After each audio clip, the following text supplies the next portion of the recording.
Halo, assalamualaikum warahmatullahi wabarakatuh. Ketemu lagi dengan saya Mas Kun Alaya. Dalam video kali ini saya akan berbicara tentang PSBB. Nah, apa itu PSBB?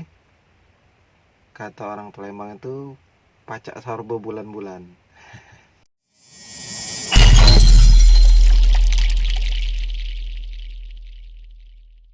Oke, sebelum saya lanjut, jangan lupa subscribe dan like kalau kalian suka video ini, dan jangan lupa sharing ke teman-teman dan keluarga kalian agar mereka juga mengetahui secara detail peraturan PSBB dan sanksi-sanksinya.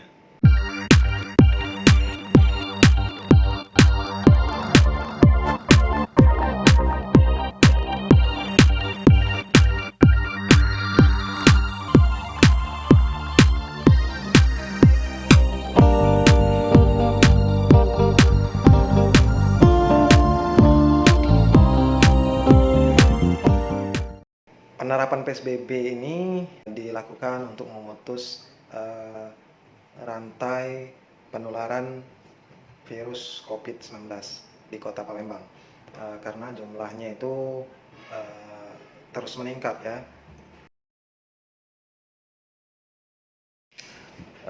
PSBB ini sendiri akan berlaku mulai tanggal 21 Mei 2020 sebagai bentuk sosialisasi, tetapi belum bisa dikenakan sanksi. Oke, pembatasan sosial berskala besar bidang transportasi dilaksanakan dengan pemberlakuan pembatasan mobilitas atau pergerakan orang dan atau barang. Yang pertama meliputi pembatasan jumlah orang maksimal 50% dari kapasitas kendaraan atau alat angkut dan penerapan jaga jarak fisik. Kemudian yang berikutnya membatasi jam operasional kendaraan bermotor umum, angkutan perkeretaapian dan angkutan perairan. Yang berikutnya membatasi jam operasional prasarana transportasi dan fasilitasi penunjangnya. Kemudian membatasi semua pergerakan angkutan barang. Jam operasional terminal, stasiun maupun pelabuhan serta halte bus transmusi itu dibatasi dari jam 6 pagi sampai jam 6 sore. Nah, tapi tambahan jam operasional halte bus transmusi yang memberikan layanan tenaga kesehatan itu mulai pukul 19.30 sampai 23.30. Nah, itu tambahan untuk jam operasional halte bus yang memberikan layanan tenaga kesehatan.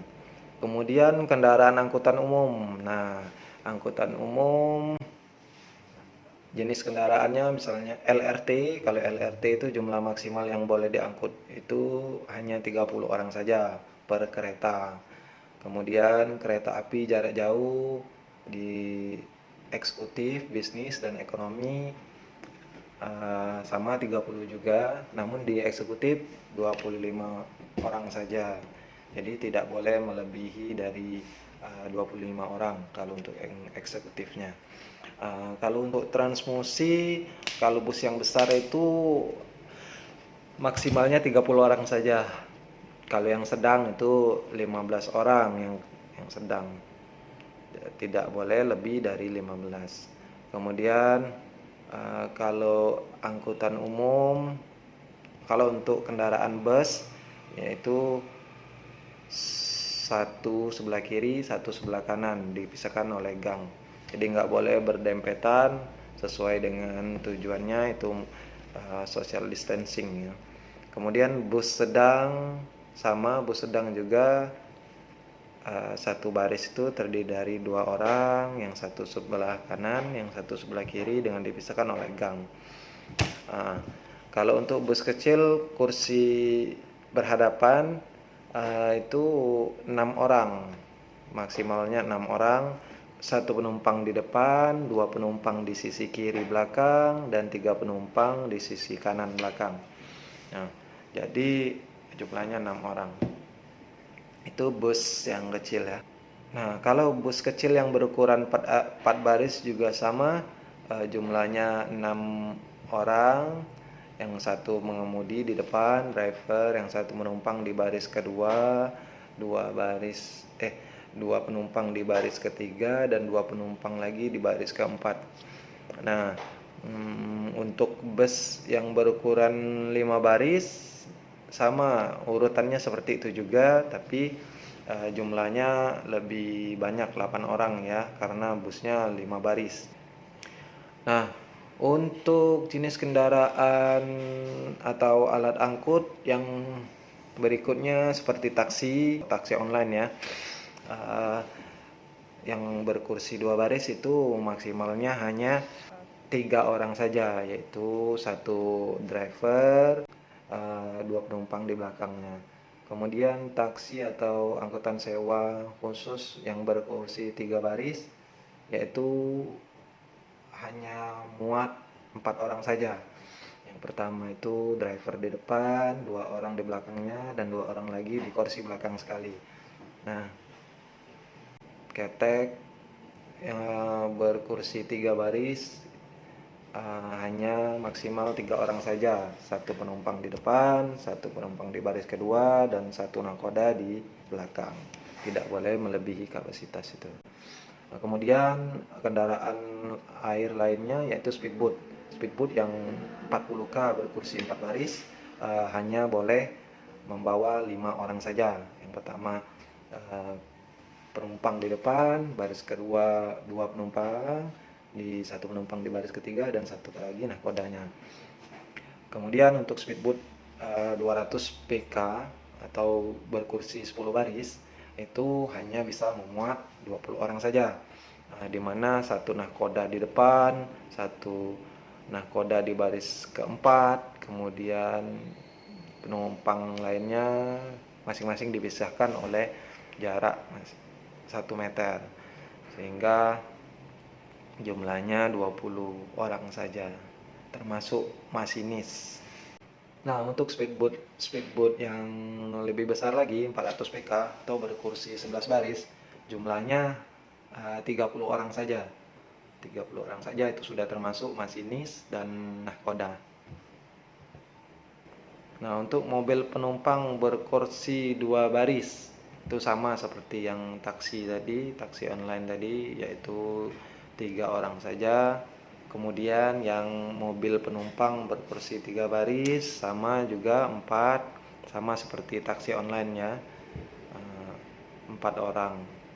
Kemudian mobil penumpang dengan 4 baris itu 6 orang saja, satu pengemudi di depan, 2 penumpang di belakang, 2 penumpang lagi di baris ketiga, dan 2 penumpang lagi di baris keempat.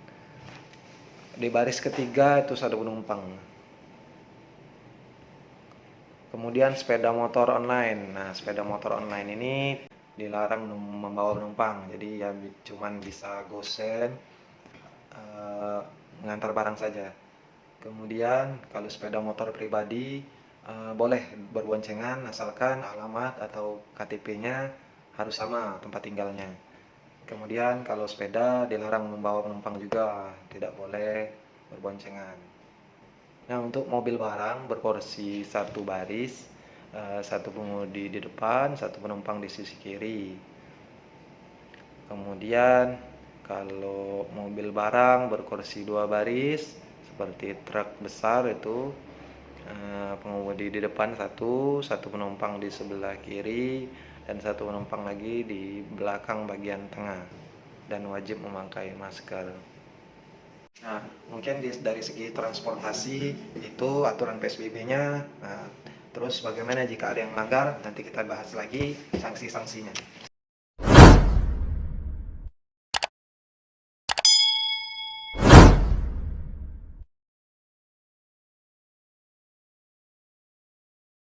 Nah, apa saja sanksi yang akan kita dapat apabila kita melanggar ketentuan PSBB ini?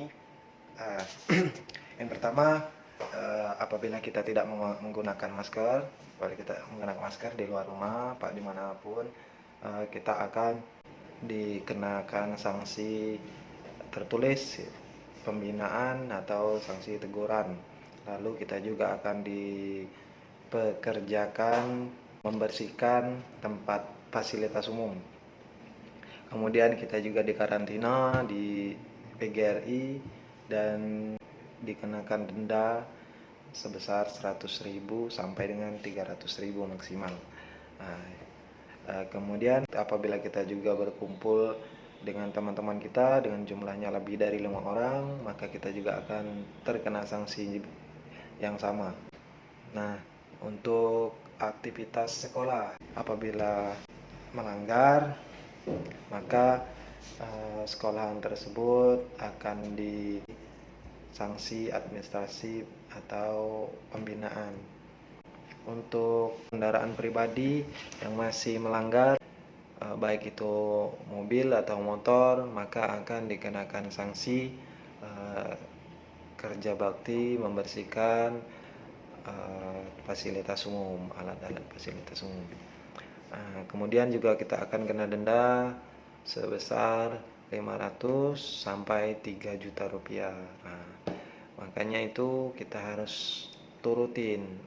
Tidak hanya itu, kendaraan kita juga akan diderek.